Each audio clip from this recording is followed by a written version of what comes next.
Rezemos uma Ave Maria, pedindo à Santíssima Virgem que abra o nosso entendimento e o nosso coração para compreendermos e amarmos a Palavra de Deus. Ave Maria, cheia de graça, o Senhor é convosco. Bendita sois vós entre as mulheres, e bendito é o fruto do vosso ventre, Jesus. Santa Maria, Mãe de Deus, rogai por nós, pecadores, agora e na hora de nossa morte. Amém. Querem estar sentados por alguns instantes.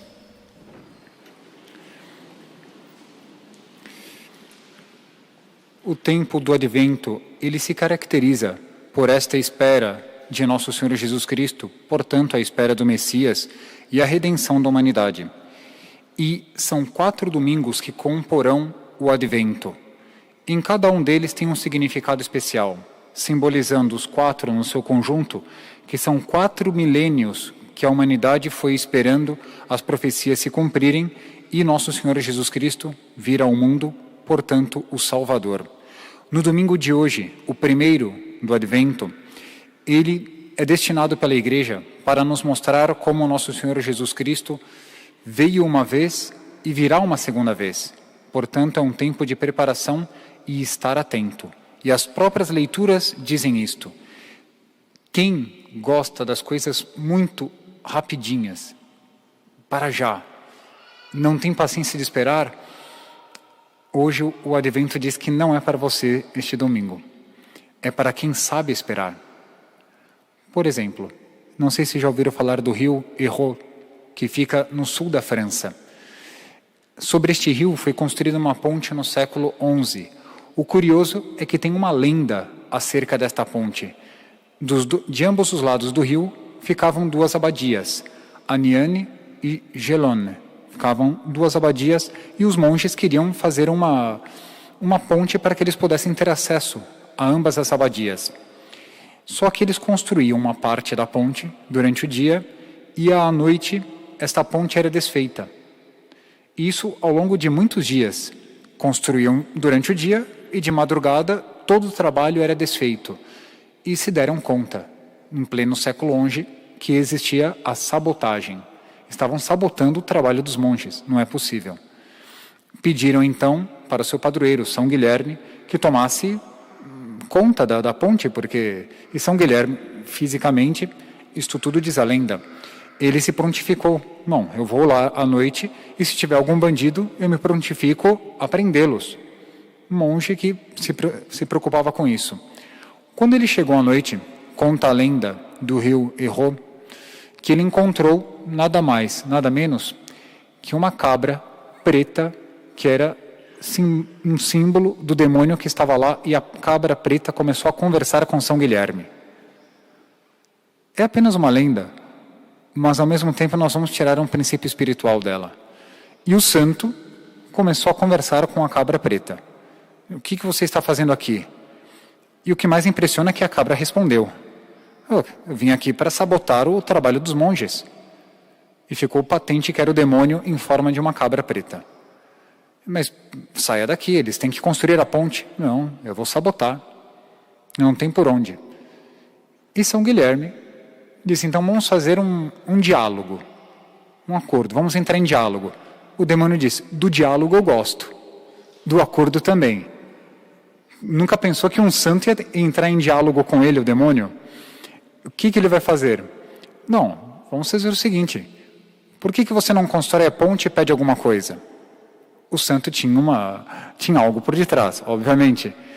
E disse, tá bom, olha, você tem muitos, ele chamava assim, de uma forma com muita falta de respeito aos monges de São Guilherme. Você tem muitos cães que lhe servem aí nessa abadia. Me dê um dos cães. Me dê, ou seja, um dos seus monges, a alma de um dos seus monges. São Guilherme, tá bom. Quanto tempo você demora para construir a ponte? 3 dias e 3 noites. É uma ponte tão resistente que ninguém derruba. Pois não, vamos fazer assim. Ao cabo de 3 dias e 3 noites, foi São Guilherme com toda a sua comunidade até a ponte do rio Hérault e se deram conta, a ponte estava perfeita. E do outro lado estava nada mais, nada menos do que a cabra preta e dizendo, agora manda um dos monges, um dos cães para cá. E São Guilherme, pois não, tirou um osso de dentro do bolso e jogou em cima do demônio. Quando ele jogou o osso, foi um cachorrinho atrás do osso. Ele tinha pedido um dos cães. Como ele faltou com a educação, ele deu exatamente o que o demônio pediu, um dos cães. Como o cão não pode ir para o inferno, o demônio ficou furioso e saltou da ponte. A ponte existe até hoje, desde o século XI. Está no sul da França e pode ser visitada. É apenas uma lenda. Qual é a conclusão que o sacerdote tira? Que nós devemos fazer acordo com o demônio? Jamais. Este não é o princípio. O princípio é o seguinte: a sociedade de hoje gosta tanto das coisas para já, imediatas, que é capaz de trocar as coisas mais elevadas, mais altas, aquelas que se referem ao espírito, por uma coisa que eu posso ter agora, ainda que seja pecando contra Deus. Lembram de Esaú e Jacó, exemplo das Sagradas Escrituras. Esaú, ambos eram gêmeos, filhos do mesmo pai, Isaac. Esaú tinha o direito a uma bênção e ele seria antepassado do Messias. Um dia, chegando à sua casa, ele quis comer o prato de lentilhas que o seu irmão havia feito. E Jacó disse: eu lhe dou o prato de lentilhas. Você me dá a sua primogenitura, o direito à bênção? Dou. Por causa de uma refeição, de um prato de lentilhas, ele trocou uma bênção na qual ele seria antepassado de nosso Senhor Jesus Cristo por uma refeição. Assim também nós, de forma imediatista, muitas vezes trocamos o céu, o convívio com os anjos, o encontro com Nossa Senhora, a eternidade inteira feliz com Deus, por um só pecado. E se nós não tomarmos cuidado, podemos chegar até o ponto de fazer um pacto com o demônio. Não a maneira de São Guilherme, que enganou o demônio, coisa que eu não aconselho fazer de jeito nenhum, era apenas um exemplo didático, mas aconselho isto sim, a nunca ser infiel ao Deus verdadeiro. E é por isso que na primeira leitura, que todos prestaram atenção, do profeta Jeremias, o povo que está aqui está no exílio, na Babilônia, ainda não voltou para Jerusalém. E o profeta começa a dizer coisas futuras que vai acontecer. Vocês vão retornar, depois vai ser restabelecido o reino, os sacerdotes vão poder oferecer novamente sacrifícios dentro do templo, mas isso é futuro. Quem não tem essa visão de futuro das coisas, desiste na metade e acaba trocando o Deus verdadeiro por alguma coisinha agora, que nós podemos atingir agora. O celular, padre, não é tão bom? Sim, nós podemos usá-lo para o bem, telefonar, falar com um amigo, falar com o pai, com a mãe, falar até com o sacerdote, podemos entrar em comunicação. Pessoas estão nos assistindo agora no canal Arautos do Evangelho através de um computador, estão ouvindo esta homilia junto com todos os que aqui estão presentes. Está excelente, está muito bem, com apenas um clique. Mas qual será o clique que nos leva ao céu? Não é o da facilidade. Nós vamos ter lutas, a vida é árdua, nós vamos ter que resistir às celadas do demônio, às celadas infernais, às tentações, e mantermos-nos alegres, porque quem pratica a virtude jamais pode ser triste, mas jamais pode ser triste. E é isso o que as leituras querem nos transmitir no dia de hoje. Quando, por exemplo, São João Crisóstomo leu este evangelho há muitos séculos atrás, haverá sinais no sol, nas estrelas, e em tudo isso, São João Crisóstomo dizia, haverá muitas catástrofes. Uma visão muito profética deste santo. Haverá muitas catástrofes. No entanto, haverá um período de paz ainda depois destas catástrofes, por onde o mundo parecerá inteiramente nas mãos do demônio, e o pecado vai ser a ordem do dia. Quem praticar o pecado vai estar na normalidade nesta época da história.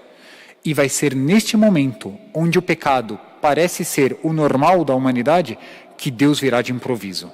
Portanto, tomai cuidado, diz São João Crisóstomo. Santo Agostinho, século IV, V também. Santo Agostinho, ao ler este trecho do Evangelho, segundo São Lucas, ele vai dizer, o sol, a lua, as estrelas, que aqui vai acontecer tudo isso, representam a própria Santa Igreja Católica, que sempre vai nos iluminar o caminho ao longo de toda a história da humanidade. Haverá um momento, de Santo Agostinho, outra visão profética da história, em que a própria igreja parecerá não iluminar mais o caminho dos homens, e cada um parecerá entregue ao seu próprio destino. Parecerá que Deus não está ajudando mais a humanidade. É errado. Deus virá e virá de improviso sobre aqueles que não souberam se preparar. Portanto, a liturgia de hoje e a própria liturgia que a igreja prepara para este primeiro domingo do Advento nos mostra esta preparação para a vinda do Natal, é real, mas também nos mostra a preparação para o juízo final. São estes grandes acontecimentos. Não sei se prestar atenção, mas é o capítulo 21, segundo São Lucas. Isto quer dizer que logo depois destes versículos começa a paixão de nosso Senhor Jesus Cristo no Evangelho segundo São Lucas. São os últimos ensinamentos de nosso Senhor no Evangelho, são essas palavras dizendo: cuidado, eu virei e virei de improviso para aqueles que não estiverem preparados. Portanto, o Advento é um tempo de preparação. Dá tempo, dá tempo. No próprio Salmo, nós vamos ver que Deus ele pede a conversão, mas ele diz que dá tempo de entrar num caminho reto. Quem quer, se prepara, não é pego de surpresa. Quem fica com medo de narrações como esta, é porque não se preparou e está com o coração muito longe de Deus. E, a propósito do coração, não sei se prestar atenção nos últimos versículos deste Evangelho, e vai dizer que o coração se torna inconsistente. O coração, ele se desvia através da gula, da embriaguez e das preocupações da vida. São características que acabam desviando o coração do próprio Deus. São Paulo, cuja leitura nós vemos hoje, na primeira carta aos Tessalonicenses, alguns versículos depois dos que foram lidos, ele dá mais 3 características que desviam o coração de Deus: a luxúria, a impureza e as paixões. As pessoas que se deixam tomar por isso, gula, embriaguez, preocupações da vida, impureza, paixões, luxúria, vão ter o coração desviado do verdadeiro Deus. Vão querer as coisas do aqui e do agora, e vão trocar o céu por um prato de lentilhas. O que nós vamos pedir a Nossa Senhora? Forças. Nós vamos pedir a Nossa Senhora aquilo que nosso Senhor Jesus Cristo sempre nos ensinou: vigilância e oração. Hoje nós vamos pedir para não desviar o nosso coração do bom caminho. Hoje começa um tempo em que Deus pede para nós, no Advento, conversão, abandonar o pecado. Se algum de nós ainda está preso, amarrado, vinculado a algum tipo de pecado, seja ele qual for, 7 vícios capitais, algum que transgride algum dos 10 mandamentos, ou qualquer outro vício, hoje é a hora de soltar tudo isso. Abandonar tudo isso e caminhar em direção ao verdadeiro Deus. Esse não tem como escorregar. Vigilância, oração e estado de graça. Quem está no estado de graça não tem o que temer, porque lembrem-se, nós estamos com uma visão de futuro. Quem se preocupa só com o aqui e o agora, não vai se preocupar. Ouvimos há pouco um choro de uma criança. O que será o futuro das famílias? Todos nós sabemos como está a educação hoje em dia. Qual é o dia de amanhã para essas crianças? Nós já estamos formados, sabemos o que nós queremos. E essas crianças? O que será o futuro deles? Nós pensamos nisso? A sociedade civil, aonde vai chegar daqui a 50 anos? Pelo estado em que nós vemos a Santa Igreja, como será a Igreja no futuro? Rezamos pela Igreja? A nossa alma, pelo estado em que ela está agora, se Nosso Senhor aparecesse imediatamente agora, dizendo: eu voltei, é a minha segunda vinda, Ele nos pegaria preparados ou despreparados, em estado de graça ou fora da graça de Deus. Portanto, termino dizendo isso. São Bernardo, quando teve que fazer o sermão dele sobre o Advento, São Bernardo de Claraval, o grande santo da devoção à Nossa Senhora, ele dizia isso, em plena Idade Média.